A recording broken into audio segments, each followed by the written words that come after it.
పండగ వేళ ప్రకాశం జిల్లా దోర్నాలలో విషాద ఘటన చోటు చేసుకుంది. వరుస చెరువులు రావడంతో చిన్నగూడుపాడు చెరువులో పిల్లలు ఈతకు వెళ్లారు. ఇద్దరు బాలురు ఈత రాకపోవడంతో ప్రమాదవశాత్తు నీటిలో మునిగి మృతి చెందారు. తోటి స్నేహితుల సమాచారంతో గ్రామస్తులు చెరువు నుండి మృతదేహాలనైతే బయటకు తీశారు. ఇద్దరు బాలురు మృతి చెందడంతో గ్రామంలో విషాదాచాయాలు అలుముకున్నాయి. పోలీసులు కేసు నమోదు చేసుకుని దర్యాప్తు చేస్తున్నారు.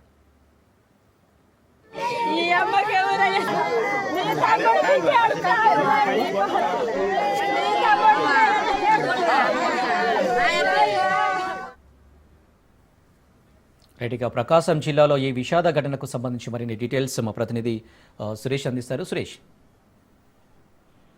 Thank you. జిల్లాలోని దోర్నాల్లో అయితే విషాద ఘటన ఏదైతే మండల పరిధి ఉందో మండల పరిధిలోని చిన్నగునగుడిపాడు గ్రామంలో ఉందో ఆ గ్రామానికి సంబంధించిన ఇద్దరు ఇది స్థానికంగా ఉన్న చెరువు ఏదైతే ఉందో అక్కడ దాంట్లో ఈత కొట్టేందుకు అని చెప్పి పవన్ అద్భుత్ కుమార్ అనే ఇద్దరు అయితే ఇక మిగతా ఇంకో మరి ముగ్గురు పిల్లలతో కలిసి ఆ చెరువు దగ్గరికి అయితే వెళ్ళి కలిసి అయితే మొదట కొంతసేపు ఐదుగురు కలిసి ఆ చెరువులో ఆటలాడినప్పటికీ అయితే మిగతా ఈ పవన్ అద్భుత్ కుమార్ అనే ఇద్దరు ఎవరైతే ఉన్నారో వారు కొంత లోతుకి వెళ్లే క్రమంలో అక్కడైతే కొంచెం ఆ కింద ఏదైతే ఊబిలాగా ఉందో బురదలాగా ఆ బురదలు అయితే చుట్టుపోయిన పరిస్థితి. అయితే వీరిద్దరికి ఈత రాకపోవడం ఆ కిందకి లాగేస్తుండడంతో వీరిద్దరు వెంటనే ఆ నీట మునిగిపోయిన పరిస్థితుల్లో ఆ మిగతా పిల్లలు ఎవరైతే ఉన్నారో వారు వెంటనే స్థానికంగా ఉన్న అయితే ఎవరైతే ఉన్నారో ఆ గ్రామస్తులకి అయితే సమాచారం ఇచ్చారు. దీంతో పుటాపుట్టిన గ్రామం దగ్గరకు చెరువు దగ్గరికి వచ్చిన ఈ గ్రామస్తులు వారిని కాపాడే ప్రయత్నం చేసినప్పుడు అప్పటికే నీటిలో పూర్తిగా మునిగిపోయిన పవన్ అద్భుత్ కుమార్ అయితే ఇచ్చిన పరిస్థితి ఉంది. ఇది డెడ్ బాడీస్ ఏదైతే ఉన్నాయో మృతదేహాలను బయటకు తీశారు.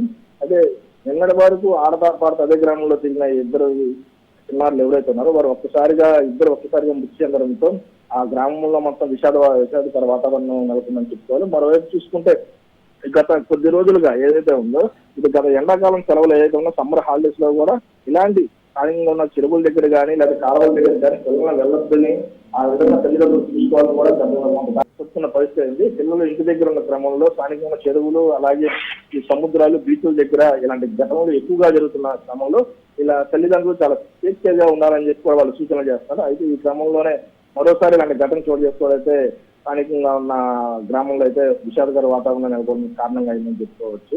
ఏదైనా తమ కళ్ళ ముందు 12 ఏళ్ళు 14 ఏళ్ళు పెరిగి తనకి చేసి మరి కొంతకాలంలో ఏదైతే తమ కోరికలు ఉన్నాయో వాటిని తీరుస్తారని చెప్పి ఆశ పెట్టుకునే తల్లిదండ్రులు ఇది చాలా బాధాకరమైన రోజుగా అయితే చెప్పుకోవచ్చు.